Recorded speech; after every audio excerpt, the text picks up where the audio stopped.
Welcome, brave souls, to Fear File Chronicles, your one-way ticket to spine-chilling stories and terrifying tales. Tonight, we'll be diving into the darkest corners of the human mind with the story, A Pitiful Little Town, penned by the twisted mind of the Vesper's Bell. Together, we'll explore the unexplained and face our deepest fears. But before we begin, if you enjoy trembling in terror, be sure to hit that like button, share this video with your fellow fear fanatics, and subscribe to our channel. Don't forget to click the bell notification so you never miss an eerie episode. Your support truly means the world to us, so feel free to leave a comment below to join the Fear File Chronicles community. Now, without further ado, let's unravel the mysteries of the unknown together as we delve into tonight's fear-inducing story, A Pitiful Little Town. Dim the lights and prepare yourself for a chilling journey into the Fear File Chronicles. I have no idea how I got so lost so quickly. I had overshot my turn on the highway and found myself careening down a country back road, intending to make a U-turn at the first available opening. But the road was too narrow, its ditches perilously deep, and the oppressive tree line hovered too close for me to attempt such a maneuver. All I could do was follow where it led. I went down that road for miles, the path twisting and turning so many times that I quickly lost any sense of direction, spiraling further into the unknown. When I finally reached a straight road, I assumed I was back on the highway, or at least on some main road, and began to drive, desperately searching for a sign to reveal where I had ended up. My phone, old and uncharged, due to a finicky micro USB port, was as dead as a doornail, leaving me helpless. The sky, completely overcast and devoid of any hint of the sun, offered no guidance. I was still utterly lost. Still, panic hadn't set in, yet. I thought that if I just kept driving, eventually, I'd come across a sign that would help me get my bearings. So, I continued driving. And driving, and driving. Barns and farmhouses, once well kept, slowly turned decrepit as I drove on, the landscape growing more and more desolate. Fields were abandoned, overtaken by wild grass and weeds, while the road itself became unpainted, then unpaved. No signs, no direction, and no gas stations in sight. My fuel gauge was dropping, and my situation was growing desperate. As I continued to drive, the weather shifted from merely cloudy to an ominous fog, veiling my view and casting everything into ghostly gray silhouettes. The terrifying possibility of being stranded without a working phone, at the mercy of whoever might come along, gnawed at me with every passing minute. Then, just as my gas light turned on, signaling my near-empty tank, salvation appeared in the form of a town limit sign and the welcoming lights of a gas station. The sign read, "Welcome to Dumluck, nowhere," with the name Dumluck vandalized into something more cynical. Curiously, the word nowhere seemed to be an official part of the sign, and the gas station itself was named Dumluck Gas and Convenience, with strange spacing as if something was missing. But I had no time to ponder these oddities, as my focus was on the pump and the middle-aged attendant wearing a Dumluck's branded baseball cap, who greeted me with a knowing smile. "Lose your way, did ya?" he asked, his tone betraying that I wasn't the first to find myself in this predicament. I must have gone 100 miles off course by now at least. I answered, frustration in my voice. "Can you tell me where the hell I am, please?" "I could, but that's going to be outdated information before much longer," he replied cryptically, peering into the surrounding fog. "How about I fill you up while you go inside and use the restroom? Grab a coffee and what have you. And when I'm done here, I'll get out some maps and we'll try to figure out how to get you where you're going." Despite my impatience, I realized he had a point. Sure. Thank you," I said, awkwardly unbuckling my seatbelt. Inside, a teenage girl with light brown skin and long curly brown hair was manning the counter, presumably the attendant's daughter. She acknowledged my entrance with a nod, her attention fixed on her father outside, while a nervous chocolate lab mix hovered near her. You got in just in time, she said, her hand absently scratching the dog's head. It's about to get nasty out there. Is it supposed to storm? My weather app didn't say anything about it, but it didn't say anything about this fog either. I responded, my worry growing. Do I need a key for the restroom? You can just walk right on in. She directed me, pointing to the unisex washroom. The wall button to lock the door doesn't work. So if you want any privacy, you have to turn the deadlock. I nodded my thanks and slipped inside to tend to my pressing needs. When I emerged, I discovered the old man had returned to the counter, intently examining folded maps alongside his daughter. The fog outside had turned into a gentle rain, casting a dark, ominous veil over the entire landscape. I still had my doubts about the girl's ominous warning that things were about to worsen. You're all filled up, son. But unfortunately, you don't have anywhere to go. The man explained, his voice laced with strange mix of concern and resignation. What? Because of the rain? I asked, incredulity creeping into my voice as I approached a shelf stocked with pre-made sandwiches. The road's gone, the girl said flatly, her voice devoid of emotion. Go ahead and take a look outside. You'll see.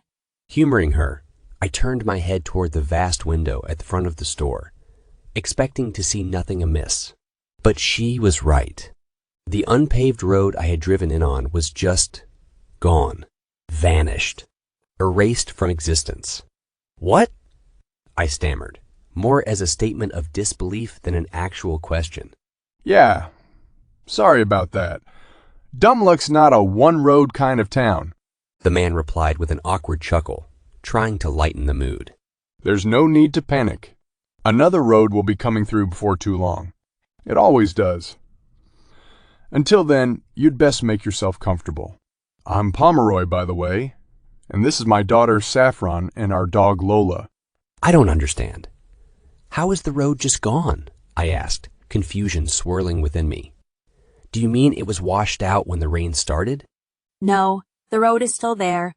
Dumluck just moves between roads sometimes, and whenever it does, it gets like that outside. Saffron explained, her tone suggesting this was nothing new. There's not an exact pattern, at least not one we've picked up on yet, but we've gotten pretty good at reading the signs so that we know when a transit is imminent. We've got all the sites Dumluck's arrived at before marked out on these maps, and it's more likely than not that after this transit, we'll end up at one of them.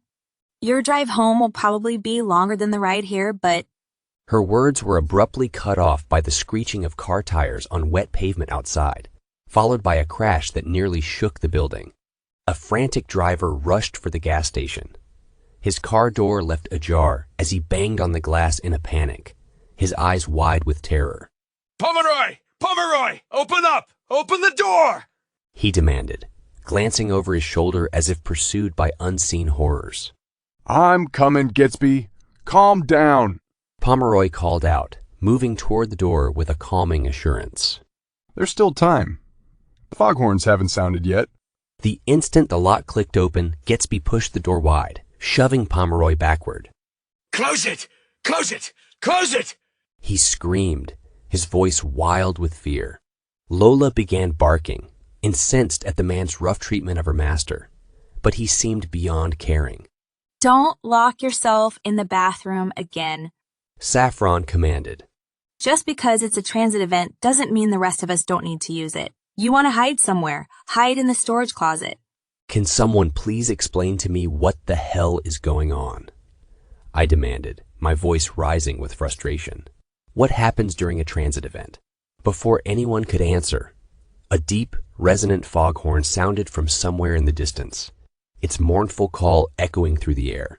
That was enough to send Gatsby scrambling into the bathroom, the door slamming shut behind him. Such an asshole, Saffron muttered, leaning down to comfort her trembling dog. You don't need to stand by the windows if you don't want to, Pomeroy advised me, his voice gentle yet tinged with an underlying fear. But if you think not knowing is the kind of thing that will keep you up at night, then maybe stay where you are. They can't get in here. Or at least, they never have before. They tend to go after the ones that are out in the open.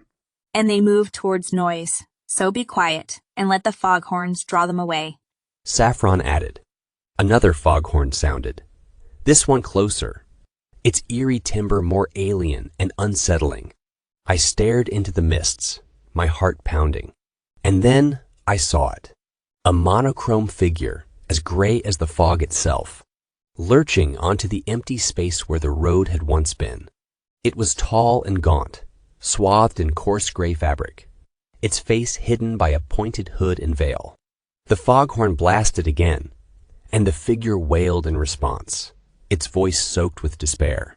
It lumbered toward the sound, its movements slow and agonizing, as if burdened by some eternal sorrow. More wails joined the first, and more figures staggered from the fog, their movements languid and filled with hopelessness. They seemed defeated, their existence a pitiful response to the lure of the foghorn, their screeches filled with pain and regret. The dog whimpered, and Saffron clutched her tightly, soothingly stroking her fur. Quiet, Lola, quiet, she said, her voice gentle but firm. As one of the creatures outside began to turn its head toward us, another foghorn shattered the moment, recapturing its attention. It continued its dreary march with the rest of the spectral procession, heading towards some unknown destination. You can whisper if you want, Pomeroy murmured, sliding up beside me, his eyes fixed on the parade of ragged ghouls. This station is pretty soundproof, and they always move towards the loudest noise. I'm pretty sure they can't see, or at least not very well. What are they? I gasped, my eyes wide and transfixed on the ghastly figures outside, an inexplicable terror clawing at my throat. He hesitated for a moment before replying, I don't know too much about them, but the name, the Forlorn, seems to have stuck with them. Wherever Dumluck goes when it moves between roads, it seems to straddle another world between our world and theirs. Are they dangerous? I stammered, glancing towards the bathroom where Gitsby had frantically barricaded himself, his fear palpable in the air. Yeah, they're dangerous, he responded with a sorrowful nod. They're not malicious, though. At least, not necessarily. They seem to genuinely be in a lot of pain and misery, and if they encounter someone, all they can do is beg for help. The problem is, taking what they need from you leaves you like them and doesn't seem to actually leave them much better off. I've seen it happen. The best thing to do is just keep out of their way until they pass and don't draw attention to yourself. I wanted to delve further, but my questions were cut short by the long, eerie sound of another foghorn. This one dragged on, its sound twisting and distorting, becoming more terrifying with each passing second. The Forlorn halted their relentless march, their unseen eyes turning to listen with an unnerving focus. What's happening now? I whispered, my voice trembling as I turned back towards Pomeroy, who was visibly alarmed for the first time. I'm not sure. The foghorns aren't ours. They're from the Forlorn side, but I've never known them to fail or malfunction like this. Saffron's face paled as she crept up beside her father, her eyes widening at the sight outside. They're not moving. I've never seen them not move before. What is that noise? Gitsby's panicked voice rang out from the bathroom. Gitsby, be quiet! Pomeroy's shout was almost drowned by the increasingly distorted and erratic foghorn. Slowly, the pitch crept up higher and higher, sounding less like a horn and more like a screeching theremin. It sent vibrations through the windows and shelves, resonating in a frequency that seemed to be shaking the very foundation of the building. My ears rang, and I could tell from the horror-stricken expressions on Pomeroy's and Saffron's faces that they felt it too. The Forlorn slowly turned their heads in our direction, drawn by the noise. Damn it! The foghorn's shaking the building at the same frequency as its siren. The sound's drawing them in. Pomeroy realized as the first members of the horde began to shamble towards the station. Saffron, shut the security grills on the doors and windows. You, help me barricade them. What? Gatsby shrieked. Not you. You stay in the bathroom. Pomeroy barked, and he and I pushed a candy rack in front of the door. Dad, what do we do? Saffron's voice was thick, with rising panic as she struggled with the security grills. What if we go out the back? We can outrun those things, can't we? I proposed, desperation creeping into my voice.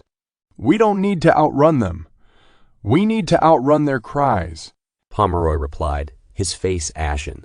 A ghastly, banshee-like wail from one of the Forlorn froze my heart solid. Through the foghorn's background noise and the station's thick wall, the cry was terrifying. Outside, it would have been debilitating.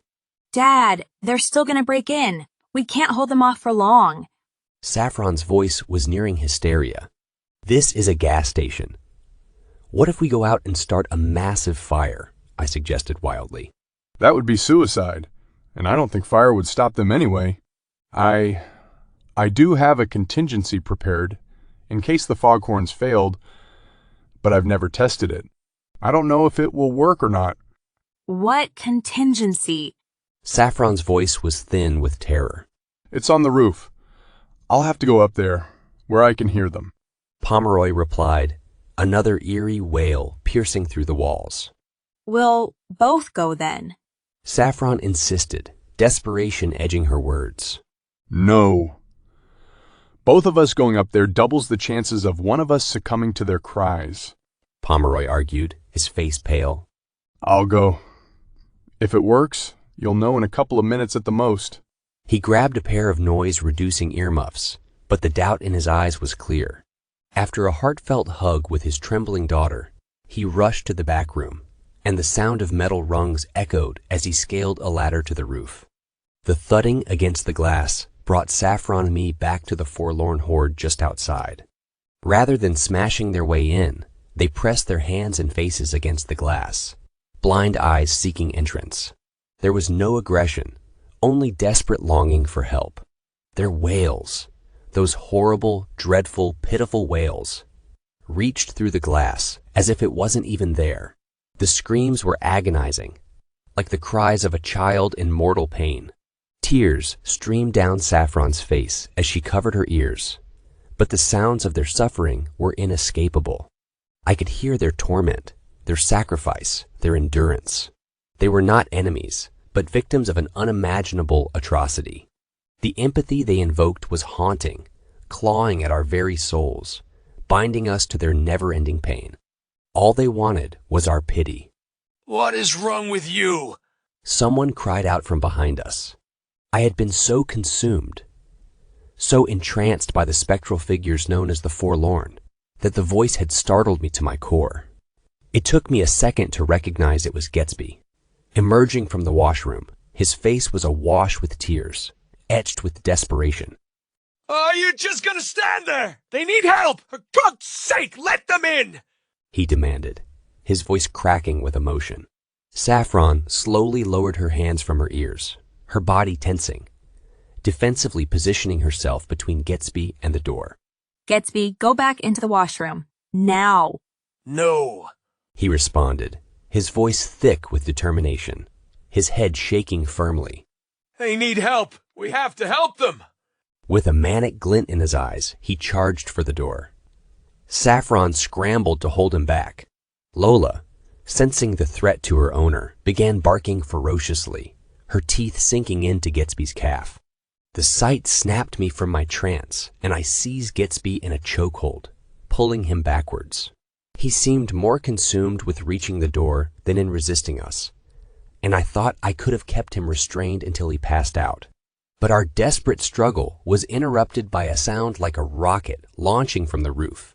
It whistled through the air, a harbinger of doom, before exploding in a brilliant and thunderous starburst a few hundred feet away. Fireworks. Dad's using fireworks to draw them away. The Forlorn all slowly turned, their hollow eyes drawn away from the window, lured by the sound far louder than anything the foghorns or the rattling gas station could produce. Pomeroy shot off another volley, and the Forlorn began to shamble towards the mesmerizing pyrotechnic explosions. As the wretched, haunting screams slowly began to recede, relief washed over me. I released my grip on Gatsby, thinking the danger had passed. Tragically, this proved to be a grave mistake. He pushed past Saffron and ran out the front door. Before the last lock was turned, we heard Gatsby's chilling scream. His screams were relentless, agonizing, melding with the rest of the Forlorn's wails until they became indistinguishable. Pomeroy kept firing off fireworks from the rooftop, drawing the Forlorn away. Saffron and I were wrought with anxiety, fearing his supply wouldn't last through the rest of the transit event. But eventually, the Forlorn wandered off into the mists, their wails growing fainter. Silence settled, the corrupted foghorn finally falling mute. The mists lifted, revealing the road running past the station once again. We heard Pomeroy clambering down the ladder in the back room.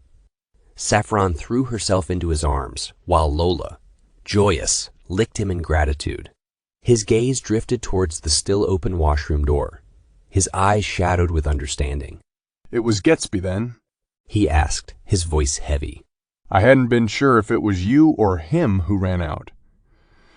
He could have got you both killed. It wasn't his fault, Dad. Saffron sobbed, clinging to him tightly. I know, he murmured, comforting her. In the aftermath, we plotted a route back home. Pomeroy offered to comp my gas and supplies, but I declined, even paying him for the fireworks. I'm not sure that trick will work a second time, he said thoughtfully. That didn't seem like an accident. What happened to the foghorn? I think I need a soundproof safe room and multiple audio lures. If you don't mind me asking, sir, why stick around at all? I asked, curiosity getting the better of me. I've tried leaving, he said, his eyes distant. The further we get from the town limits, the more we press into the realm of the Forlorn. No, friend, I'm afraid we're stuck here.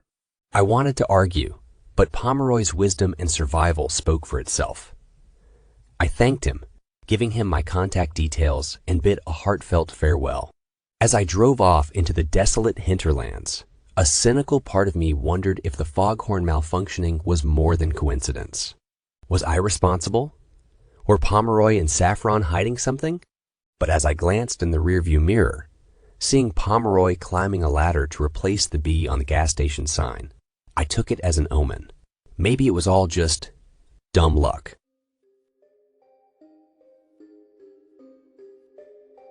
Well, my friends, we've reached the end of tonight's chilling tale, A Pitiful Little Town, by the talented The Vesper's Bell.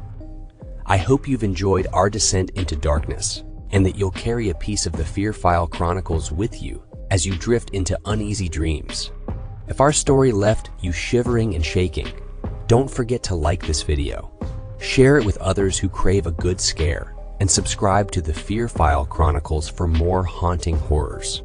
Remember to hit the bell notification so you're always among the first to know when a new nightmare awaits. As always, we appreciate your support and would love to hear your thoughts in the comments below. Sharing your fears and frights with us truly means a lot, so don't be shy to engage with our sinister community. Until next time, remember to embrace the darkness, for it is within the shadows that our most terrifying stories are born. Good night, and stay scared.